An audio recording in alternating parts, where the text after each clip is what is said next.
Assalamualaikum warahmatullahi wabarakatuh. Wilujeng anjing sadayana, wilujeng patepang deui sareng Ibu di pelajaran bahasa Sunda.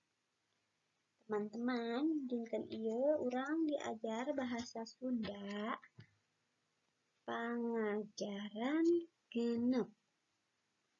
Nyawalakeun jeung ngajembaran sajak. Tapi satu acan pelajaran di ngawitan urang siapkeun heula buku paketna. Kami tos siap buku paketna, urang calik sing rapih. Urang sami-sami ngadoa di dalam hati masing-masing, di rumah masing-masing. Sok mangga rapihkeun heula calikna, urang baca doa di ngawitan.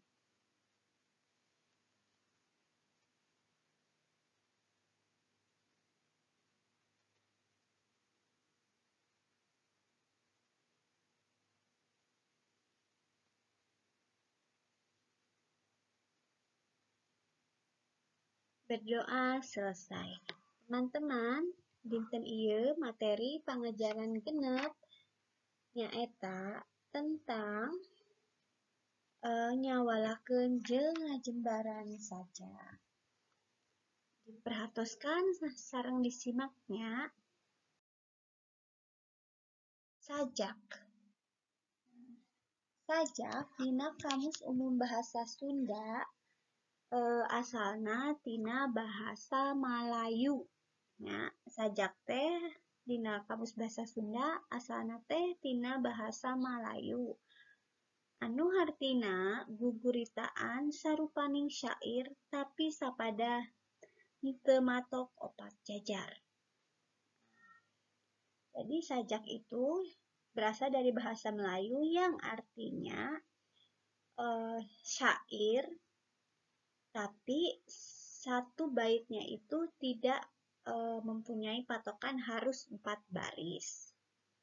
Ya.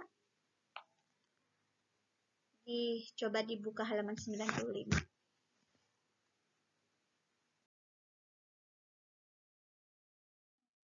Sajak nyaeta wangun parangan anu kauger ku sababaraha hal, tapi tetep leuwih bebas tibatan pupuh lantaran sajak teu kauger ku lobana padalisan, baris jeung jajaran dina sapada jumlah engang dina unggal pada teu bait atawa surat panungtungna dina unggal padalisan. Jadi sajak itu singkatnya adalah karya sastra wangun ugeran nu teu kauger ku patokan-patokan. Jadi sajak adalah karya sastra atau puisi yang tidak terikat oleh patokan atau aturan-aturannya. Apa saja patokan itu? Patokan yang dimaksud itu seperti apa? Patokannya itu tidak harus satu bait itu harus ada 4 baris. Terus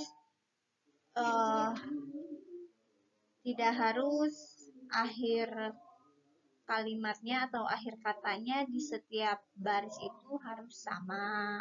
Terus jumlah engangnya atau jumlah suku kata di setiap barisnya itu harus sama. Nah, tidak seperti itu. Sajak tidak terikat dengan patokan-patokan seperti itu, tapi jumlah baris ataupun bait itu bebas mau seperti apa.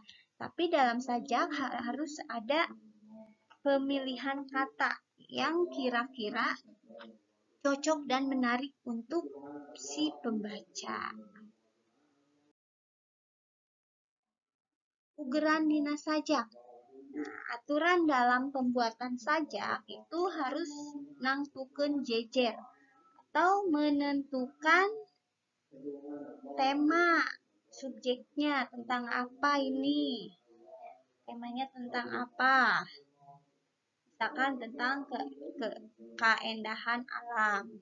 Terus nu kadua, ugeran atau aturanana milih kecap nuluyu. Artinya harus memilih. Nah, pemilihan kata atau diksi dalam sajak ini sangat penting. Jadi pemilihan katanya itu harus menarik, harus dapat menarik perhatian si pembaca. Jadi pemilihan katanya, kata-kata itu harus benar-benar bisa membuat si pembaca itu tertarik dan merasakan apa yang dituliskan oleh si penulis. Terus ugeran nukatilu, make basa nu singget tur centre. Nah, jadi pemilihan katanya itu harus menarik dan juga menggunakan bahasa yang sangat jelas, bisa dipahami. Seperti itu. Sekali lagi, aturan dalam sajak ada menentukan tema atau subjek, pemilihan kata atau diksi, terus bahasa yang digunakan itu harus jelas. Seperti itu ya, sampai sini bisa dipahami. Nah, kecap-kecap nu dipilih dina sajak loba anu murwakanti. Nah, dalam penulisan sajak biasanya banyak kecap-kecap atau kata-kata yang murwakanti. Apa itu murwakanti? Murwakanti atau purwakanti nyaeta kecap atawa engang anu dibalikeun deui. Boh dina jajaran anu sarua, boh dina jajaran anu beda. Nah, jadi murwakanti atau purwakanti itu adalah kecap atau kata atau juga suku kata yang ditulis atau dibacakan berulang kali. Misalkan nih dalam bait pertama ada gunung. Misalkan nih, gunung di Sumedang meuni endah. Baris kahiji. Baris kedua, gunung nu endah di Sumedang nyaeta Gunung Tampomas. Seperti itu ya. Maksudnya itu supaya lebih kalau ada kata-kata murwakanti atau purwakanti dalam sajak itu maksudnya supaya menekankan bahwa apa yang dituliskan oleh si penulis itu sangat-sangat menggambarkan keadaan atau perasaan si penulis itu. Dipahami ya sampai sini? Nah, sekarang tugas hari ini adalah halaman 95 sampai 98. Halaman 95 sampai 98. Pilih salah sahiji sajak di halaman 95 sampai 98. Tuluy bacakeun make intonasi nu merenah. Nah, jadi tugas hari ini adalah kalian memilih salah satu judul puisi yang ada pada halaman 96. Mohon maaf, yang ada di halaman 95 sampai 98. Di situ ada 4 judul saja. Kalian pilih salah satu, kemudian kalian bacakan sajak tersebut dengan menggunakan intonasi atau lafal yang terbaik. Jadi teman-teman bacakan salah satu puisinya, pilih salah satu judulnya, terus dibacakan dengan jiwa yang sangat menjiwai, terus dengan intonasi yang benar. Pokoknya pembacaan sajak yang terbaik. Ya.